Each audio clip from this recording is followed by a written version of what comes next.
Please join me in welcoming Debra Fine.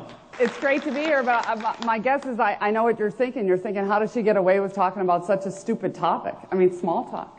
For goodness sake, small talk is like small change. We hardly need that anymore, right?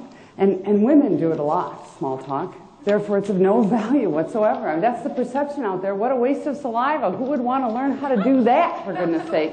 I am a former engineer. That's what my degrees are in. That was my profession. And us engineers, we didn't choose engineering because we like to chit-chat. That's not why I chose it. And on the occasion that I had to attend a conference, it was because they planted me behind those 8-foot tables in the exhibit hall, and I had to represent projects to people like yourself that would come up to the table. And I had no problem doing that. I was very well trained. But if you put me into the hospitality suite at the end of the day, I would be like a fly on the wall. I had no idea how you're supposed to talk to anybody about anything beyond, Karen, what do you do? Karen would say whatever it is that she does. Then she'd ask me what I do.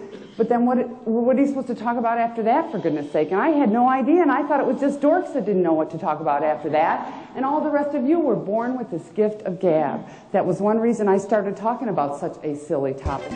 Whether it be convention, reception, trade show, or any social occasion, once the fine art of small talk is mastered, anyone can enjoy these functions without ever again feeling uncomfortable, awkward, or tongue-tied. Learn how to strike up, revive, and appropriately exit a conversation, overcome communication barriers, and develop business friendships. In her presentation, The Fine Art of Small Talk, nationally recognized communications expert and former engineer Debra Fine reveals the techniques and strategies to be composed and self-assured when talking to people or entertaining clients. What's the difference between an extroverted engineer and an introverted engineer? An extroverted engineer looks at the other person's shoes instead of their own. Now, and you can put in any profession you would like there. Picture yourselves tonight.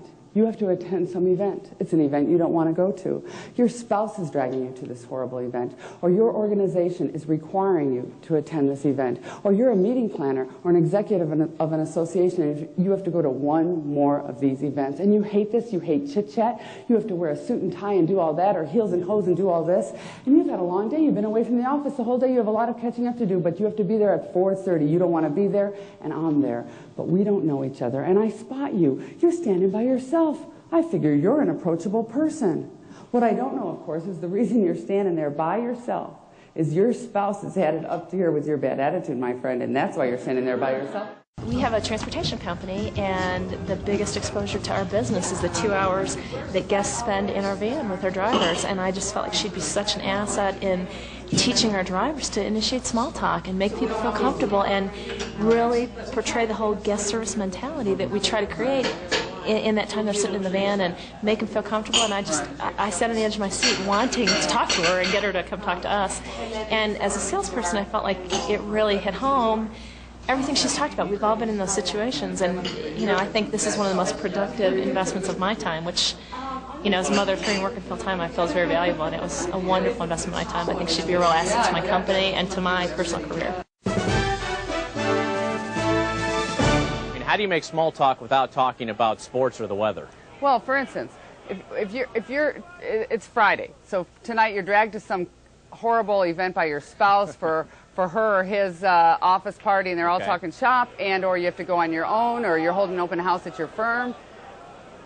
This is what I'm going to suggest. Instead of saying how's work to somebody that walks into your open house, how's business, so that they'll say pretty good, and then you don't know what to talk about then. Instead say, what's been going on with your business since the last time we had a chance to talk? Or bring me up to date. What's been going on with work for you? That is the kind of small talk I'm talking about, to take it to a level where we have a real conversation instead of this, so what do you do? Well, I'm an engineer, so where are you from? Chicago. Right. So are you married? No. Well, you're an FBI agent. You're not going to have a real conversation. And what's interesting about that is you're still asking essentially the same question, right. What do you do for a living? But it's the way you phrase the question. Language still means something even in small talk. It's huge. It's just like, don't ask somebody how their wife is. What if she left him, for goodness sake? And what's been going on with the family? Or bring me up to date about the family. And those are likely to get a sentence in response rather than a one-word answer. Imagine this. What is your name in the purple sweater? Teresa, would you stand up so everybody can see you? Just stand up, just for real quick, just for a moment. Everybody, this is Teresa. Teresa, who are you with? John Knock Village, have a seat, Teresa. So Teresa attempts to engage me in conversation at some function. What Teresa doesn't know is my business has taken off. The book's a bestseller. You know what? I don't need to talk to women half my age, tiny, blonde, beautiful, ever again, as long as I live. I don't need their business. I don't need that business. All things being equal, people do business with their friends. And all things not being so equal, people still do business with their friends. So our goal is to develop the business friendship. A way to do that is with small talk. But small talk has right ways and very wrong ways. So, how was your weekend? It was fine. Nice place. Yeah, real nice.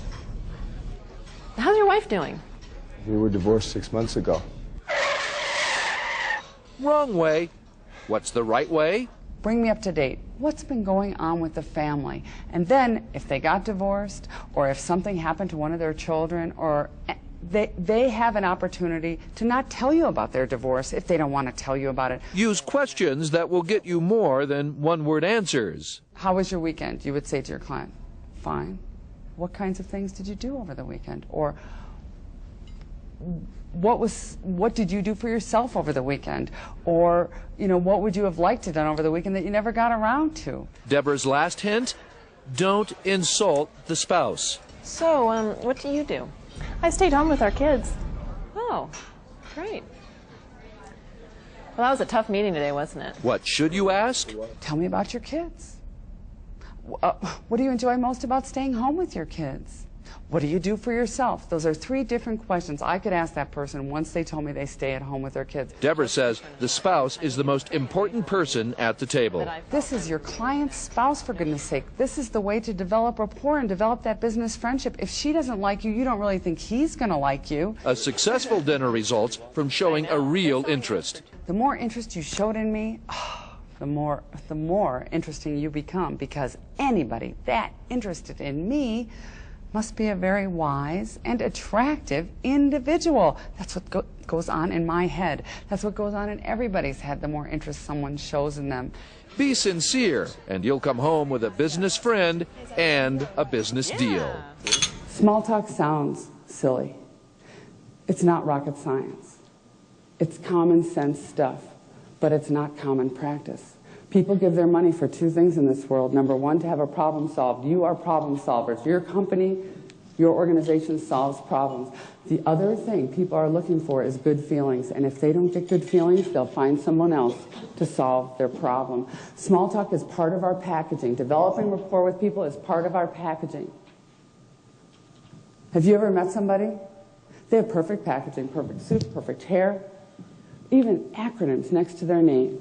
And yet it's an effort. You have to think of icebreakers. You have to think of things to talk about. You just don't quite hit it off. Or you sit next to somebody or meet them. They don't have a perfect suit. They have no messy hair and no acronyms next to their name, yet you don't think twice about it because they're so easy to be with. Who would you rather do business with? Who would you rather spend time with? And a story that illustrates how important packaging can be is the story of this company that makes red Norwegian salmon. You know, in the cans on your grocery store shelves. This company that makes red Norwegian salmon was being outsold 10 to 1 by a company that makes pink Norwegian salmon. The woman that owned the red Norwegian salmon company, she called her advertising executive and she said, Susan, I don't care what it takes, as long as it's legal, of course, Sherry. I don't care what it takes, Susan. Get our red Norwegian salmon sales up. These pink Norwegian salmon people, they're killing us, Susan. They're wiping us out in the marketplace. We can't keep up. 3 months later, you could not keep red Norwegian salmon on the shelves. Sales had just skyrocketed. Susan, what did you do to make this happen? We're killing those pink Norwegian salmon people. We're #1 market share. We can hardly keep pink Norwegian salmon on the shelves. I mean, we've never seen anything like it. What did you do to make this happen? Debra, it was nothing. We just changed your packaging. Your label now reads red Norwegian salmon, guaranteed not to turn pink. It's the little things in life that make a world of difference to most people. Small talk may seem silly. There's ways to start conversations, to keep them going, to end them, that help customers, clients, networking opportunities go better. Thank you all for having me here today.